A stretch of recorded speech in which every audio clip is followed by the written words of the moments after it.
Saudara-saudara hadirin yang berbahagia, salah satu nikmat yang diberikan Allah kepada kita di dalam kehidupan ini ialah bahwa Allah Subhanahu wa ta'ala telah menciptakan segala sesuatu serba berpasang-pasangan.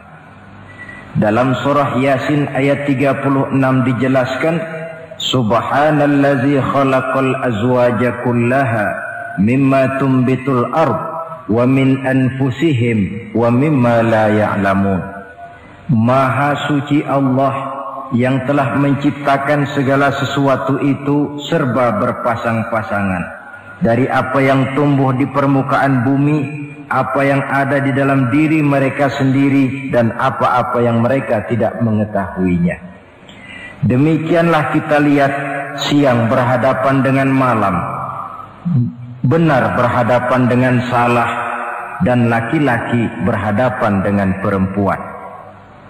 Setelah Allah menciptakan segala sesuatu itu serba berpasang-pasangan, maka Allah menetapkan aturan permainan yang mengatur seluruh kehidupan makhluk yang serba berpasang-pasangan itu. Kita tentu maklum, apapun saja yang kita lakukan dan kita perbuat tanpa ada aturan akan berakhir dengan kekacauan. Cobalah kita bikin satu sekolah, buka satu sekolah, tidak usah pakai aturan, tentu kacau. Bikin organisasi tanpa memakai aturan, tentu kacau. Demikian daripada kehidupan ini, kalau tanpa ada aturan, tentu kekacauan yang akan timbul.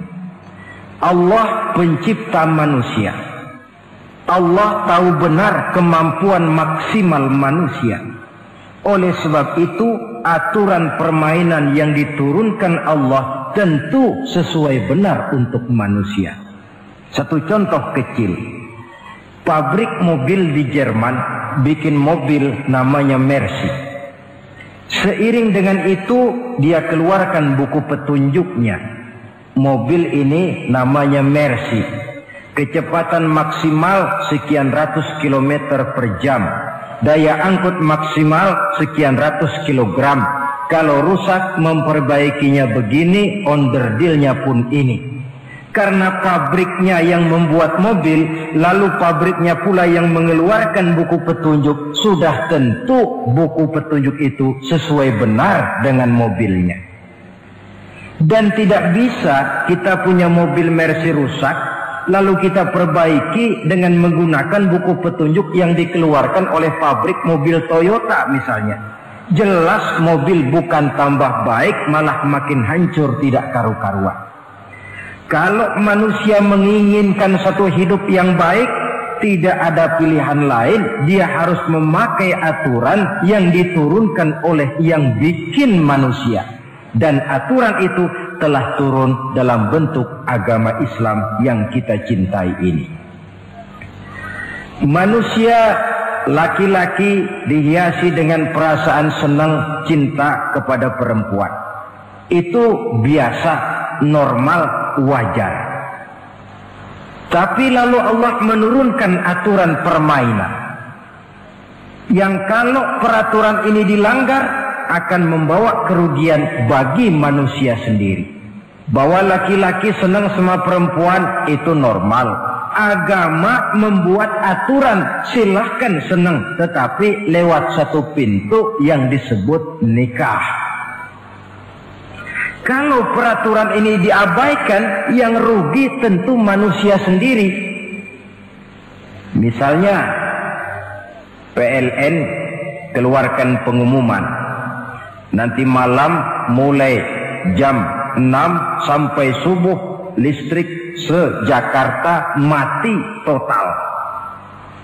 Kita ingat, ini nanti malam saya giliran ronda. Pagi-pagi sudah kita siap beli batu baterai, masukkan ke dalam baterai. Dari sejak kita beli sampai sore itu baterai kita soroti terus. Tentu setelah sore soak batu baterai itu. Datang malam berangkat kita ronda, Kalau disoroti lagi kan baterainya sudah nggak terang lagi. Sudah sewak. Sebab apa? Belum waktunya sudah disoroti terus. Sekarang kalau ada orang belum masuk pintu pernikahan, nafsu seksualnya diobral terus. Itu kan sama juga belum datang malam, baterainya sudah disoroti terus.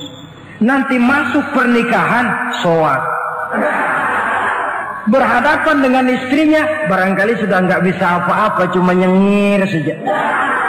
Yang rugi manusia sendiri.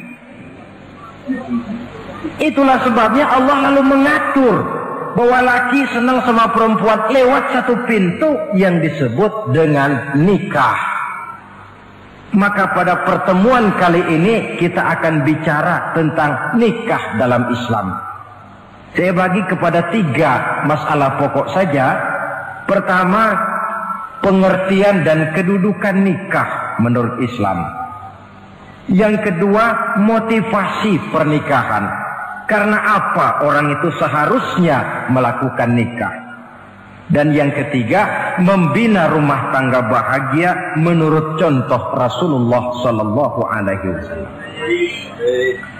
Hadirin yang saya hormati, kita mulai dengan yang pertama, pengertian nikah. Dalam kehidupan sehari-hari ada 2 kata yang sering kita gunakan, kawin dan nikah. Kalimat kawin kelihatannya dipergunakan oleh semua makhluk hidup. Lain dengan nikah, ini hanya digunakan khusus untuk manusia muslim.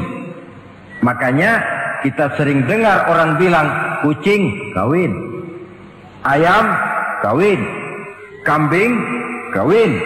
Dan belum pernah kita dengar ada ayam nikah atau kucing nikah. Sebab apa? Nikah ini cuma dipakai oleh makhluk bernama manusia yang muslim. Apa pengertian nikah? Seorang tokoh, Abi Yahya Zakaria Al-Ansari, di dalam kitab Fathul Wahhabnya menjelaskan, an-nikahu aqdun yatadammanu ibahatal wat'i bilafzi inkahin au nahwihi. Nikah adalah akad, yaitu ijab dan qabul, yang akad ini menjamin dibolehkannya pergaulan bebas antara laki-laki dan perempuan. Jadi kalau sementara anak muda kita beranggapan bagaimana Islam ini kolot, masa laki-laki tidak boleh bergaul dengan perempuan, itu anggapan salah. Islam bukan saja tidak melarang, malah menganjurkan laki-laki bergaul dengan perempuan sebebas-bebasnya, sepanjang pergaulan itu bisa dipertanggungjawabkan, baik menurut hukum negara, lebih-lebih menurut hukum agama. Coba orang kalau sudah akad, sudah ijab qabul, ada saksi, ada wali, selesai itu dia masuk ke dalam kamar berdua, bergaul di situ sebebas-bebasnya, itu saya kira 100% halal. Tidak perlu lagi orang curiga, tidak perlu lagi sembunyi-sembunyi. Kenapa? Ini bentuk pergaulan yang bisa dipertanggungjawabkan. Kalau tidak, dengan dalih new morality, kebudayaan modern, lalu melakukan yang disebut free love, free sex, samen liven, hidup bersama tanpa nikah alias kumpul kebo. Dan saya kira itu kebo cuma mewakili saja. Artinya begitulah kalau binatang itu kumpul. Sebab kumpul kucing pun saya kira begitu, kumpul ayam pun begitu. Kebo cuma mewakili binatang dalam kalimat itu. Tengoklah berapa banyak sudah bayi-bayi yang lahir ke dunia ini tanpa tahu kemana dia harus memanggil bapak. Berapa banyak gadis-gadis bergelimpangan jadi korban dari orang-orang yang tidak bertanggung jawab. Itu semua merupakan ironi Maka menjauhkan manusia dari aturan agama pada hakikatnya sama dengan usaha membinatangkan manusia. Bahkan kalau manusia sudah jauh dari aturan agama, sanggup berbuat lebih buas daripada binatang. Kita tahu yang namanya bajing itu makanannya cuma kelapa.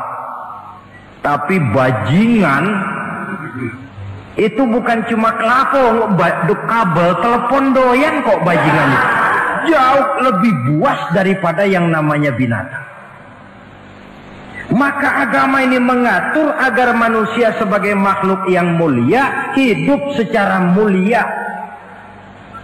Jangan manusia kita ini, binatang saja. Kalau saudara ada yang punya kucing di rumah, saudara taruh di depannya, saudara sendiri yang langsung kasih ikan di piring, kasih kucing. Aduh, dia akan makan dengan tenang, nikmat, lahap, tidak nengok kiri, tengok kanan. Kenapa? Dia yakin betul yang dia makan itu sudah resmi, sah. Sebab apa? Tuan rumah yang kasih.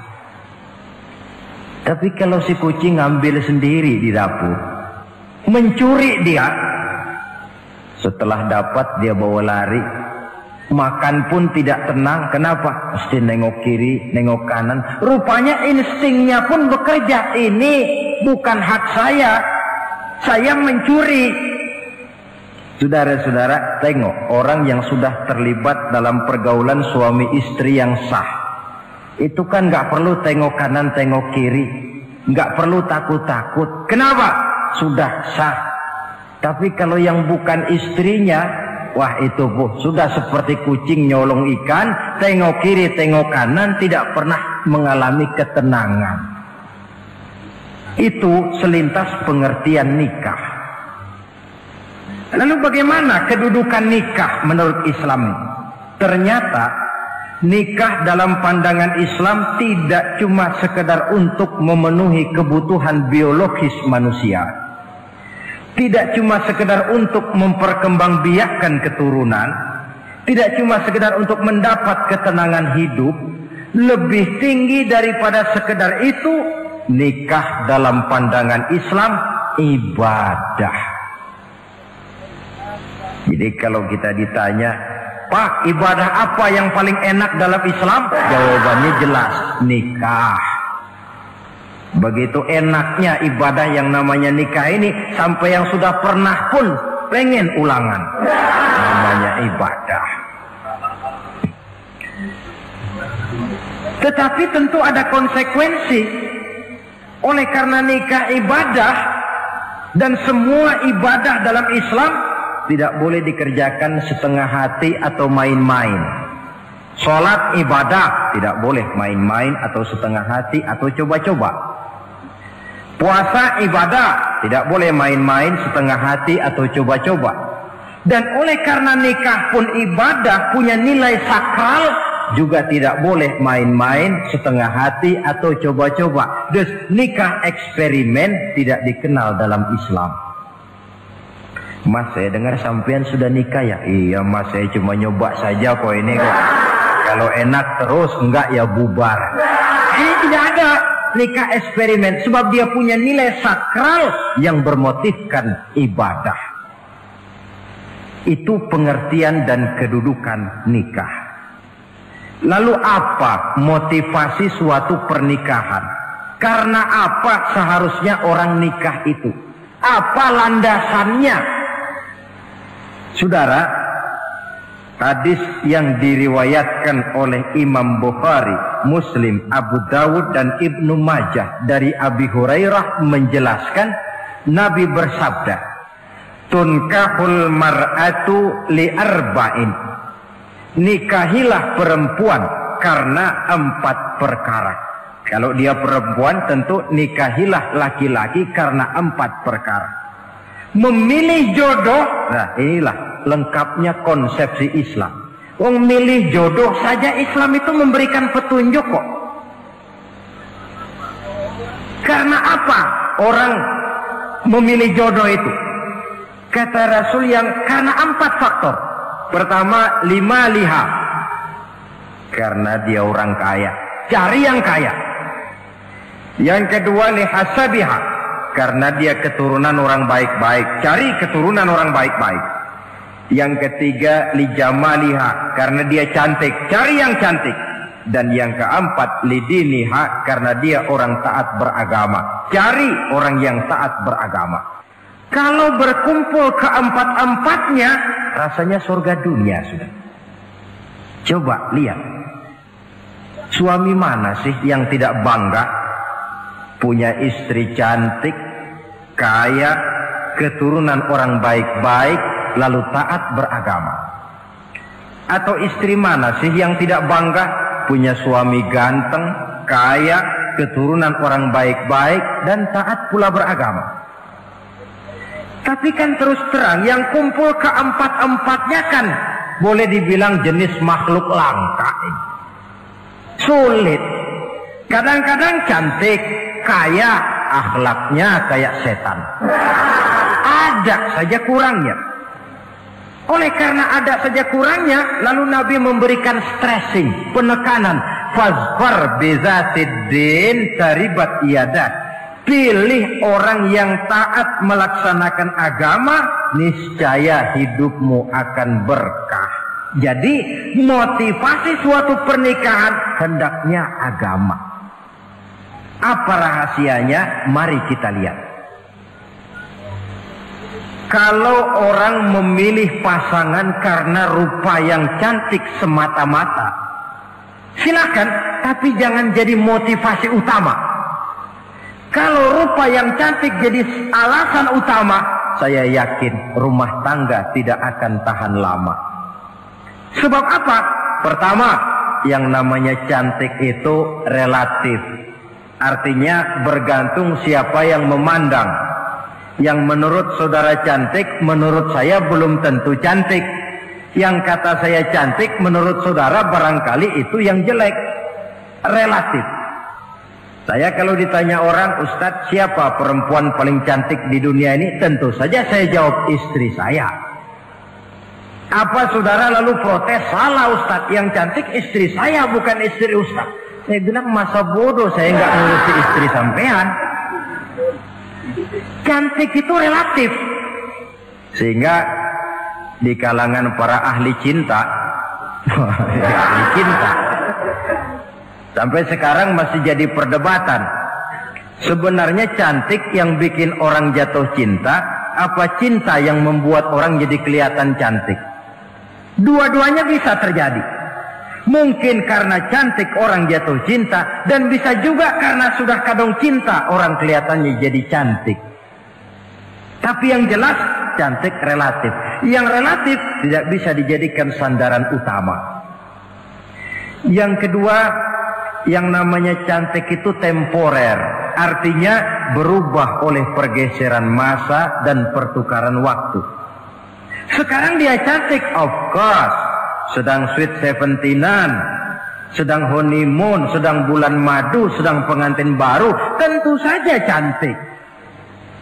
Punya dia anak satu, kecantikan mulai menurun. Punya dia anak dua, kulit mulai keriput. Punya dia anak tiga, apalagi tak pandai bersolek, sudahlah onderdir mulai pada copot. Kalau rumah tangga didasarkan kepada rupa yang cantik saja, selesailah rumah tangga sampai di situ. Yang ketiga, di atas langit, rupanya masih ada langit lagi.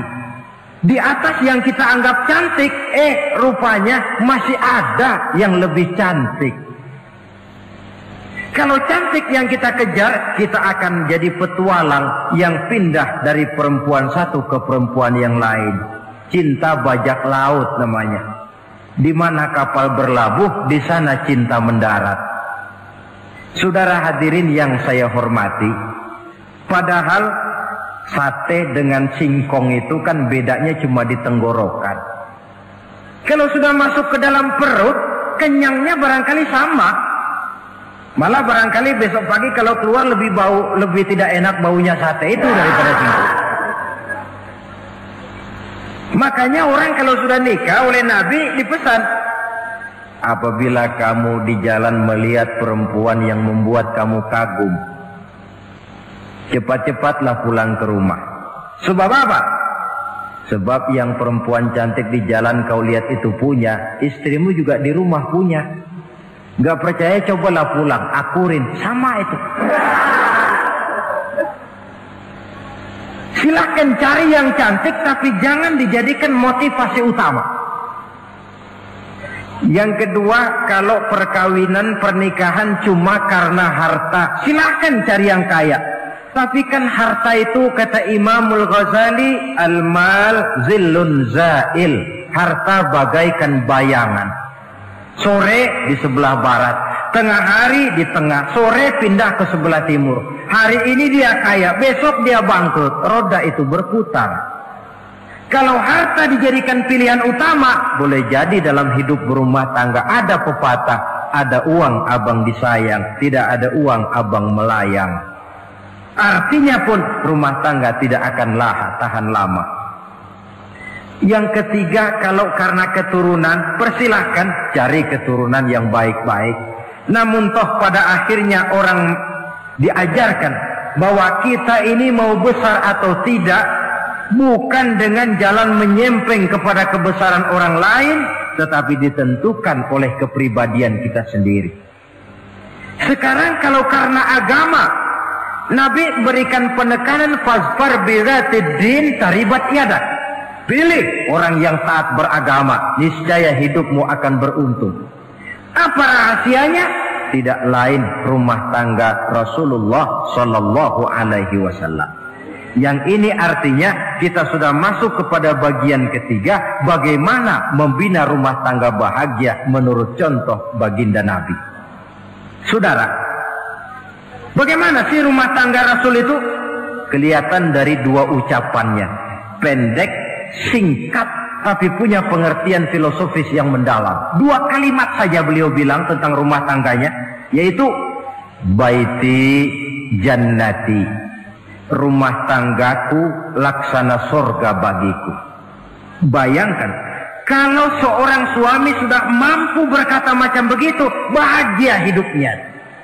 Ini barangkali tantangan buat kita semua. Mampukah kita di rumah tangga berkata semacam perkataan beliau tadi? Baiti jannati, rumah tanggaku laksana surga bagiku. Padahal dari sejarah kita baca, Rasul itu rumahnya kecil. Tidurnya di atas pelepah daun korma, sampai berbekas di pipinya. Sarapan paginya seteguk zam-zam, sepotong roti, kadang-kadang 3 butir korma. Tempat tidurnya bukan alga spring bed atau Dunlopillow macam kita punya. Di rumahnya tidak ada mebel spaghetti model yang lagi ngetop-ngetopnya. Entah di tengah rumah macam itu, beliau sanggup berkata, baiti jannati. Kenapa kita yang hidup di zaman di mana fasilitas mestinya lebih menunjang, kok malah banyak yang berkata sebaliknya? Baiti nari, rumah tanggaku laksana neraka bagiku. Padahal dilihat dari segi materi, rumahnya bertingkat, mobilnya serba berkilat, uangnya banyak berlipat-lipat, istri pun cantik memikat. Kadangkala boleh jadi jumlahnya 4. Tapi tiap hari kiamat. Kenapa ini? Marilah kita lihat. Ternyata rumah tangga Rasul itu motivasinya tidak lain agama. Agama menuntun suami dan istri masing-masing untuk tahu kewajiban dan tahu haknya. Kalau kewajiban sudah dilaksanakan, lalu hak diberikan, akan timbul pengertian, understanding.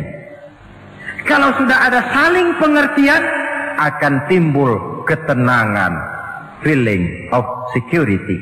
Dan ketenangan tangga utama untuk mencapai yang disebut bahagia.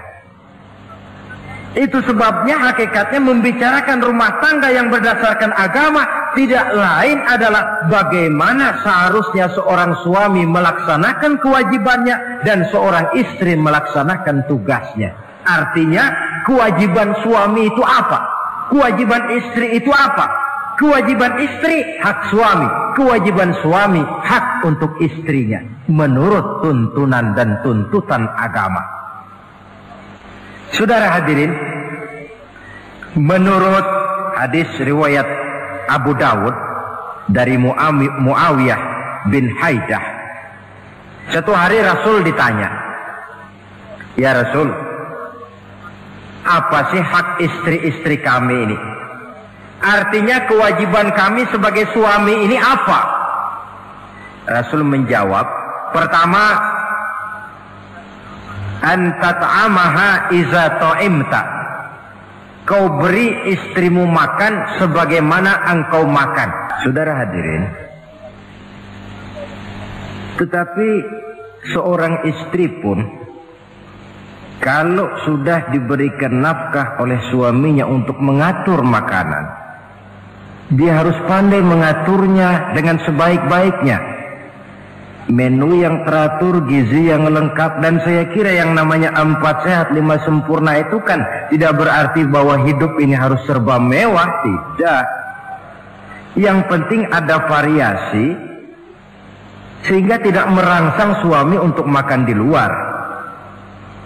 Jangan misalnya tahu suaminya senang jengkol lalu tiap hari saja jengkol, itu kan bisa kejengkolan suami.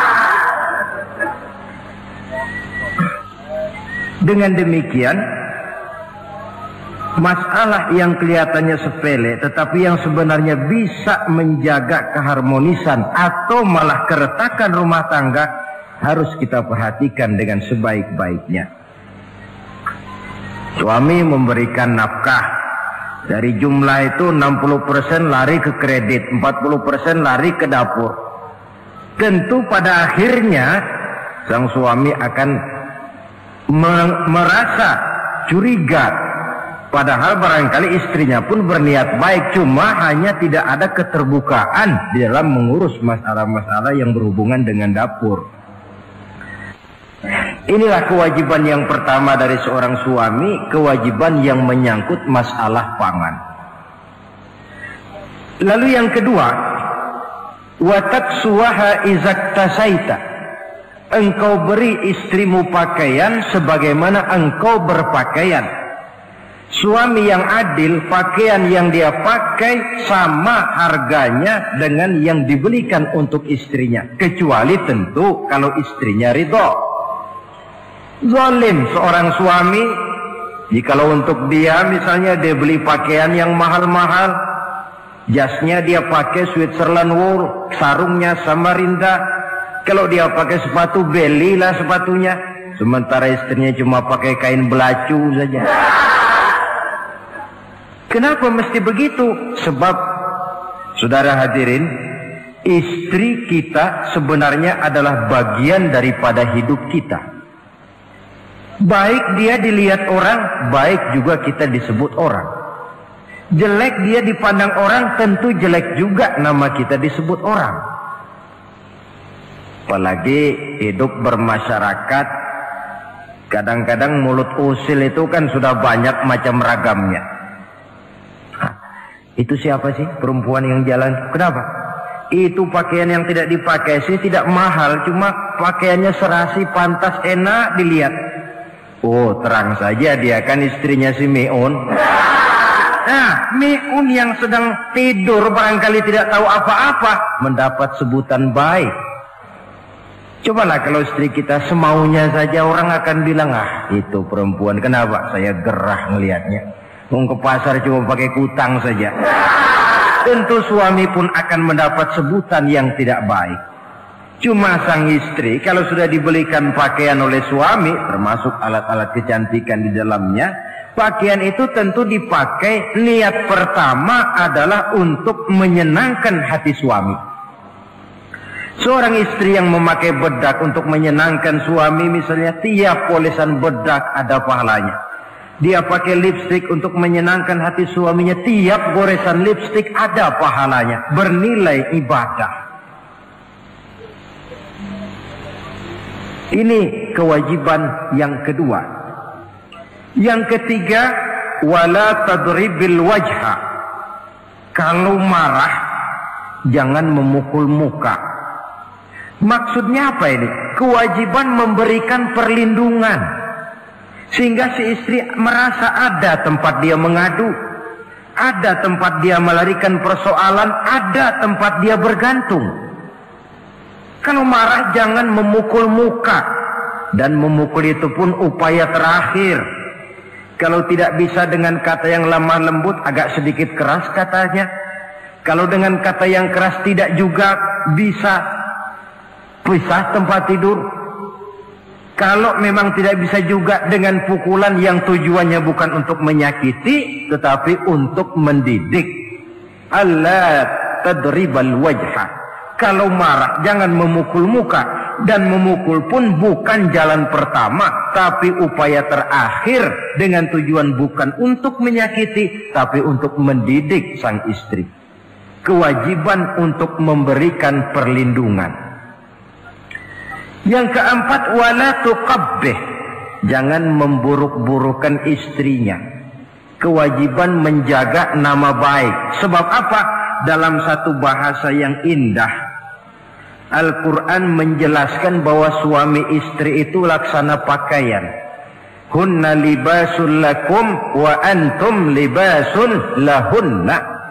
Istri pakaian untuk suami, suami pakaian untuk istri. Lihatlah alangkah indah gaya bahasa Al-Quran ini. Diibaratkannya suami istri seperti pakaian. Apa fungsi pakaian? Pertama, pakaian itu kan jadi kebanggaan. Saya bangga memakai baju seperti ini, saudara bangga memakai baju yang saudara pakai. Artinya seorang suami harus berusaha menjadi suami kebanggaan istri, dan seorang istri pun harus berusaha menjadi istri yang dibanggakan oleh suaminya. Jangan yang malah kemudian disesali. Itu kan kalau sudah marah orang kadang-kadang ucapannya nggak terkontrol. Istri marah sama suami, bang, nyesel gue punya laki sama dia. Sudah hilang lagi kebanggaan. Kalau kebanggaan hilang, wibawa pun hilang. Kalau wibawa sudah hilang, maka rumah tangga sudah sulit untuk dipertahankan. Yang kedua, yang namanya pakaian itu kan menutup aurat. Itu tujuan pakaian yang terpenting. Artinya di sini, kalau seorang istri mempunyai kekurangan, suamilah yang menutupi. Kalau seorang suami mempunyai kekurangan, istri juga harus berusaha menutupi. Jangan kekurangan suami diceritakan di pasar umum, atau kekurangan istri dibuka di mana-mana. Itu namanya suami istri tidak berfungsi sebagai pakaian, malah justru saling membuka aurat masing-masing. Iyalah kadang-kadang penyakit ini. Kadang-kadang yang namanya perempuan dari rumah itu berangkat ngaji katanya. Sampai di pengajian apa? Suaminya diakur-akurin.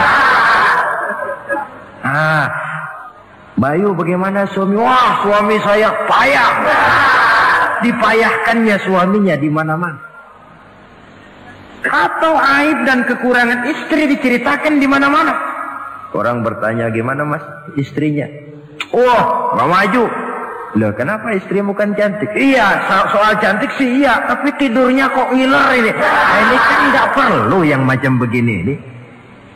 Tidak bisa menjaga apa yang disebut security informasi. Fungsi pakaian sebagai suami istri tidak berjalan di dalamnya. Saling menjaga kehormatan diri. Ini yang keempat. Yang kelima, wala tahjur illa fil bait. Jangan berpisah dari istri kecuali di rumah. Maksudnya begini, kalau satu hari seorang istri suami marah kepada istrinya, tidak usah istri itu disuruh pulang ke rumah orang tuanya, ke rumah mertua lalu diusir. Tidak, cukup pisah tempat tidur saja. Ini mana maknanya wala tahjur illa fil baiti. Umpamanya, dek malam ini saya sedang tidak enak pikiran, kau tidur di kamar belakang lah, saya kamar depan. Cukup pisah tempat tidur saja, tidak perlu istri dipulangkan ke rumah orang tuanya. Nanti umpamanya tengah malam turun hujan, udara dingin, pikiran berubah, berasa perlu, kan tinggal manggil. Tidak jauh secara psikologis ajaran semacam ini bisa kita terima. Saudara hadirin yang saya hormati, ini pada prinsipnya kewajiban seorang suami. Kewajiban yang menyangkut masalah pangan, sandang, perlindungan, memelihara kehormatan, dan menjaga ketenangan di rumah tangga dengan menyelesaikan persoalan rumah tangga itu secara intern. Jangan belum apa-apa sudah mertua diundang, orang tua dibon. Persoalan belum tentu selesai, tapi masalah sudah meluas. Cobalah kita selesaikan intern dulu. Kalau kemudian ternyata dianggap perlu mengundang orang tua, mertua, keluarga, baru kita upayakan ke arah itu. Ini kewajiban suami dan ini merupakan hak istri. Lalu bagaimana kewajiban istri sekarang ini? Istri kewajibannya merupakan hak untuk suami. Saudara, dari hadis yang diriwayatkan Imam Ibnu Majah dari Ali bin Yazid dari Abi Umamah, Nabi bersabda, "Mastafadal mu'minu ba'da taqwallahi azza wa jalla khairan lahu min zaujatin salihah." Bagi seorang mukmin, sesudah dia mempunyai sifat takwa kepada Allah, tidak ada yang lebih membawa manfaat selain daripada istri yang solehah. Istri solehah itu yang bagaimana? Yang hidup mampu melaksanakan kewajibannya. Apa kewajibannya? Kata Nabi, pertama, in amaroha ata'athu. Kalau diperintah, dia taat. Kewajiban istri yang pertama, taat kepada suaminya. Begitu besar kewajiban taat kepada suami, sampai-sampai Nabi pernah menyatakan, "Lau kuntu amiran ahadan ayyasjuda li ahadin la amartul mar'ata an tasjuda li zawjiha." Kalau saja boleh, kata Nabi, aku memerintahkan manusia sujud kepada sesama manusia, tentu aku perintahkan istri untuk sujud kepada suaminya. Untung saja sujud kepada manusia tidak boleh. Kalau boleh, istri itu disuruh sujud kepada suami. Tentu karena besar hak suami atas dirinya. Yang kedua,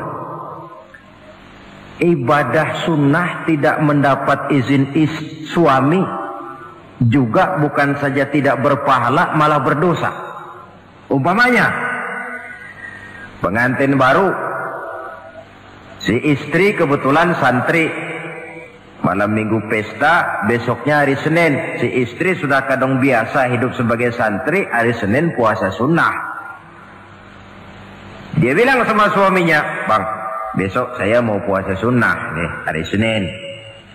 Kata suaminya, "Kalau kau puasa juga kau kejam. Lalu kau puasa, aku disuruh ngapain?" Tidak diizinkan oleh suami, dia puasa juga. Bukan saja tidak mendapat pahala, malah berdosa.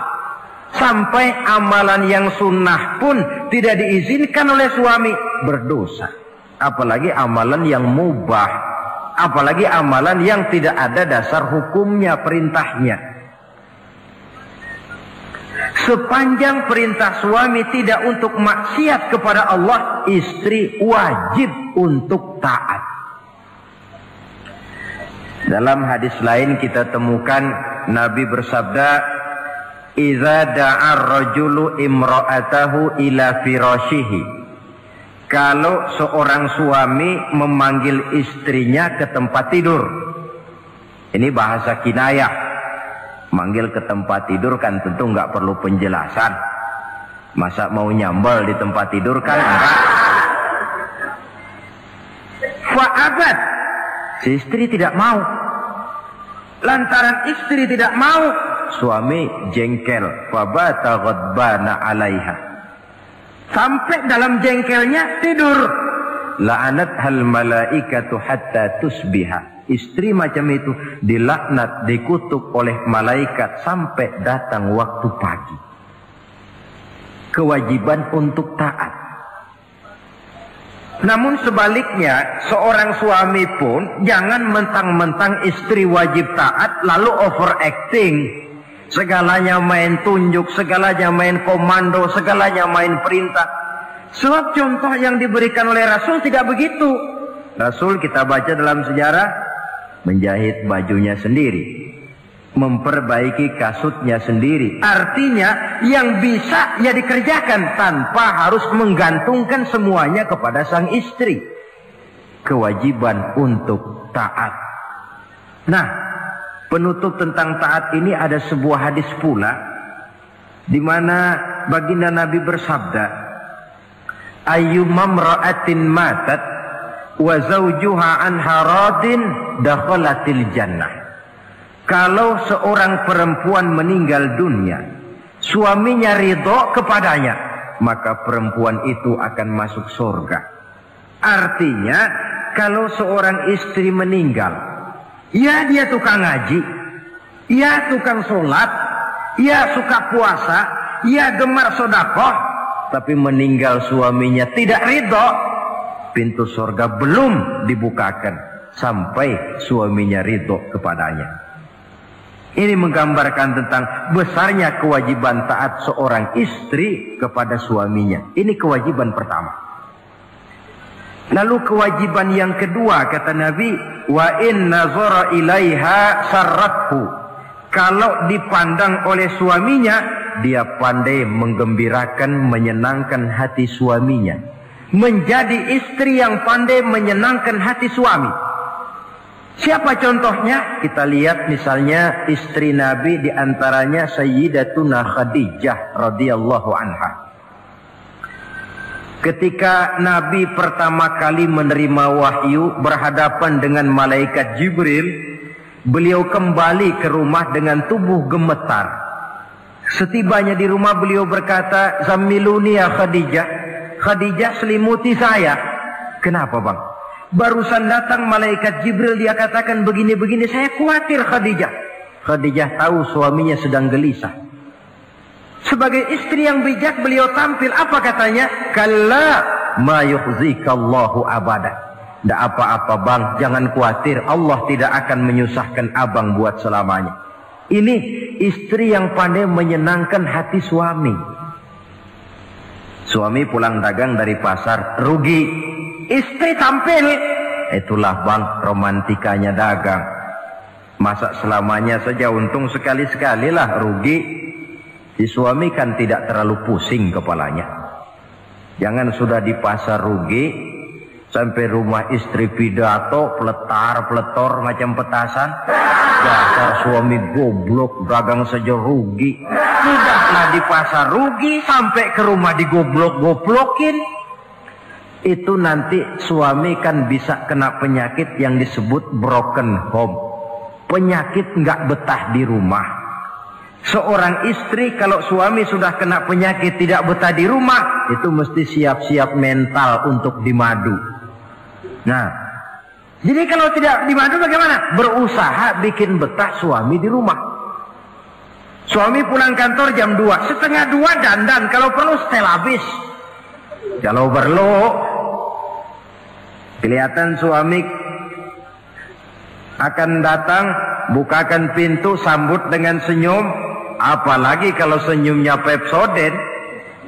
Saya kira suami bagaimanapun lelahnya, peras keringat, banting tulang, pulang mencari nafkah, kalau kembali di rumah disambut dengan senyum, hilang capeknya. Tapi bayangkan, sudahlah di kantor capek, peras keringat, banting tulang, sampai pula di rumah yang nyambut cuka sama kukusan. Udah asem, monyong. Suami mana yang kerasan tinggal di rumah? Menjadi istri yang pandai menggembirakan, menyenangkan hati suaminya. Bahkan diizinkan bohong untuk menyenangkan hati suami. Umpamanya, suami kebetulan habis obyeknya gol. Karena ingin menyenangkan istri, mampir di pasar beli kain batik. Si suami tidak tahu bagaimana kain batik yang bagus, beli saja sembarangan. Sudah kainnya kasar, warnanya norak, harganya yang mestinya murah jadi mahal, dibawa pakaian itu pula. Istri lihat dan tahu kalau ini batik jelek, norak, kasar, harganya pun murah. Tapi dia ingin menyenangkan hati suaminya. Suaminya tanya, bagaimana dek kain batik ini? Waduh bang, bagus betul kain ini. Pinter benar abang milih warna ini. Emang yang kayak begini ini bang, coba lihat tetangga kita mana ada yang pakai kain kayak begini. Ya memang gak ada, jelek. Suami senang tentu. Lalu kain itu oleh istrinya, ngaji dipakai, keundangan dipakai, tidur dipakai, masak dipakai, nyuci pun dipakai. Suami makin bangga, wah kain yang saya beliin dipakai terus ini. Lain pula istrinya, dalam hati dia berpikir, biarin deh gue pakai terus biar cepat hancur, nggak ada urusan. Coba kalau waktu itu si istri jujur, dasar laki goblok, beli kain kayak begini, sono pulangin. Nah, mungkin suami yang sudah payah-payah mau menyenangkan hati istrinya malah berbalik pikirannya. Saudara hadirin, ini kelihatannya penting untuk menjaga suasana keharmonisan di dalam kehidupan berumah tangga. Begitu pula pengertian seorang suami. Rasul pernah pulang dari masjid agak larut malam, rupanya banyak orang bertanya. Ketuk pintu, Assalamualaikum, sampai 3 kali tidak dibukakan pintu. Rupanya Aisyah lelap benar tidurnya. Rasul sadar beliau pulang kemalaman dan tahu istrinya capek bekerja di waktu siang. Ashraful Anbiya wal Mursalin ini menghormati istrinya. Salam 3 kali tak dibukakan pintu, bukan marah, malah gelar sorban di depan pintu. Di situ beliau tidur. Tengah malam Aisyah mau sholat, buka pintu, terkejut lihat suaminya tidur di depan pintu. Dibangunkan, begitu dibangunkan Rasul lebih dahulu berkata, Aisyah, maafkan saya pulang terlambat memang sebab banyak yang bertanya di masjid. Sudahlah tidur di depan pintu, begitu dibukakan beliau dulu yang minta maaf. Sulit jadi suami semacam ini. Yang enak kalau sudah nggak dibukain pintu, istri kepulesan, lalu sekali buka pintu kan yang enak kita tunjuk jidatnya, lo tidur kayak tembok ya. Saudara hadirin, menjadi istri yang pandai menyenangkan hati suaminya. Sebab tidak ada seorang suami bisa sukses baik di medan tugas, di masyarakat, di kantor, di toko, di tempat manapun kalau tidak ditunjang oleh peran serta dari para istrinya. Karena itulah perempuan walaupun peranannya tidak begitu kelihatan, sebenarnya sangat menentukan. Seorang suami yang jujur, polos, lugu, sederhana, sanggup menjadi koruptor ulung karena didorong-dorong oleh istrinya. Merangsang ketamakan suami. Istri dibakar oleh tetangganya. Bang, kenapa? Kau kan di kantor kepala bagian. Lalu, tangga kita pegawai kecil saja bang, tapi coba lihat istrinya kalau pakai gelang kayak pelek beca bang gelangnya. Kau kepala bagian gak bisa beliin saya macam gitu, kepala bagian goblok. Lalu bagaimana bu, gaji saya kan sudah jelas segitu. Iya, kamu kan kepala bagian. Apaan kayak di kantor sabet. Kalau sudah main sabut-sabutan begini, sudah merangsang suami untuk berbuat yang tidak baik. Kecil, tidak begitu kelihatan, tapi sangat menentukan. Istri yang soleh, yang bisa melaksanakan kewajibannya, yaitu pandai menyenangkan hati suaminya. Ini kewajiban istri yang kedua. Yang ketiga, wa in aqsama alaihi abarrathu. Kalau suami memberikan sesuatu, dia pandai berbakti, menjadi istri yang pandai bersyukur kepada suami. Kita ingat ketika pulang Mi'raj kan Rasul bercerita, saya dalam perjalanan itu diperlihatkan neraka, kata Rasul. Saya lihat kok isinya kok lebih banyak perempuan daripada laki-laki. Nah, sahabat heran, ya Rasul, lebih banyak perempuan? Iya. Apa mereka tidak sholat? sholat. Apa mereka tidak pernah hadir di majelis taklim? Oh, rajinan dia sama suaminya. Ada apa? Tidak pernah baca Quran? Rajin. Lalu kenapa kok isinya kebagian besar perempuan? Rasul menjawab, hunna yakfurnal ashir. Mereka umumnya tidak pandai bersyukur kepada suaminya. Hujan panas setahun dibalas dengan hujan sehari. Kalau suaminya sedikit salah, sudah kehilangan pertimbangan, tertutup seluruh kebaikannya. Yang kelihatan cuma salahnya saja. Maka sebaiknya di dalam hidup berumah tangga, baik suami maupun istri itu masing-masing sedia timbangan. Kalau satu saat suami salah, istri ambil timbangan. Timbang, suami saya salahnya ini, jasanya ini. Bertahun-tahun dia hidup mencari nafkah buat saya, membelikan pakaian untuk saya, mencarikan makan untuk saya. Salahnya ini. Timbang, mana lebih banyak salahnya atau benarnya? Dengan demikian kita akan bisa menghasilkan keputusan objektif. Giliran istri yang salah, suami yang ambil timbangan, ukur mana lebih banyak baiknya atau salahnya. Kalau tiap kita masing-masing punya timbangan, insya Allah nilai-nilai objektif dari suatu pertimbangan akan bisa kita temukan dalam mengambil keputusan. Istri yang pandai berbakti membalas budi daripada suaminya. Kewajiban yang keempat dari seorang istri, wa in ghaba anhu nasahathu fi nafsiha wa malihi. Kalau suami tidak ada di rumah, dia pandai menjaga kehormatan dirinya dan pandai menjaga harta suaminya. Tidak mencari kesempatan dalam kesempitan. Suami lembur, istri ngompreng. Dan pandai menjaga harta suaminya. Nah, coba lihat. Kalau seorang suami ada uang di kantongnya 100 rupiah. Ada tukang minta pengemis, istri ambilkan saja tanpa izin suaminya uang di kantong suami 100. Dia sedekahkan. Niatnya tentu baik. Si istri dapat dosa, si suami dapat pahala. Perbuatan sedekahnya itu betul, tapi mengambil uang tanpa izin suami itu yang salah. Dan ternyata salah itu lebih besar daripada pahala yang dia lakukan lantaran bersedekah itu. Kalau ini terwujud, maka suasana saling mempercayai akan tumbuh.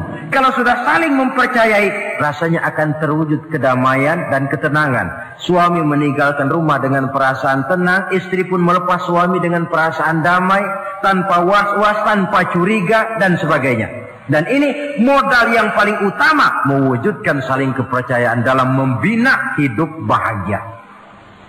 Saudara, jadi dengan demikian kewajiban suami dan kewajiban istri yang merupakan bagian tidak terpisahkan dari bagaimana membina rumah tangga berdasarkan tuntunan agama merupakan hal yang dicontohkan oleh Nabi kita Muhammad sallallahu alaihi wasallam.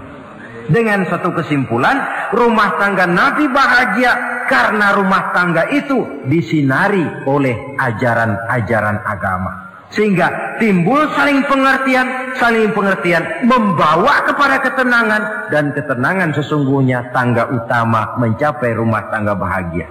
Tanpa materi orang memang sulit untuk bahagia. Tapi materi semata-mata bukan merupakan jaminan bahwa orang akan hidup bahagia. Banyak isak tangis berbunyi di rumah-rumah mewah, dan banyak sendak gurau, tawa dan canda, tawa lerai di rumah-rumah sederhana. Artinya suka dan duka, sedih dan gembira, susah dan bahagia bisa ada di gubuk reot dan bisa juga ada di rumah mewah. Ternyata bukan harta semata-mata yang menopang dan menjamin hidup itu akan bahagia, tapi satu rumah tangga yang dipancari oleh sinar agama di bawah naungan ridho dari Allah Subhanahu wa taala. Si istri taat melaksanakan ajaran agama, suami taat, lalu anak-anak pun hidup dalam suasana yang religius. Dari sana tumbuh pancaran sinar keagamaan. Irama agama mengalun dalam kehidupan rumah tangga kita. Berfungsilah dengan demikian rumah tangga sebagai tempat di mana kita mengamalkan ajaran agama kita. Alangkah nikmat rumah tangga. Istri ahli ibadah, suami pun ahli ibadah, anak-anak pun terbiasa oleh lingkungan untuk hidup melaksanakan suatu ibadah. Dan keberhasilan di rumah tangga awal untuk menuju keberhasilan di masyarakat, di tempat tugas, dan di tempat-tempat lainnya.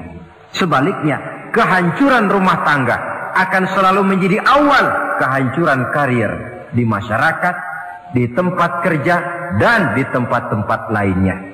Oleh karena itu, berangkat dari hal semacam inilah, maka kita berkeyakinan rumah tangga yang bahagia ialah rumah tangga yang didasarkan kepada ajaran agama. Sehingga tercapailah kebahagiaan hidup di dunia yang langsung menopang kepada kebahagiaan hidup. Oke, suasana di Lampung Barat di siang hari ya, di hari Jumat ke part ke-6 mungkin.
Duh, suara lagi jerak.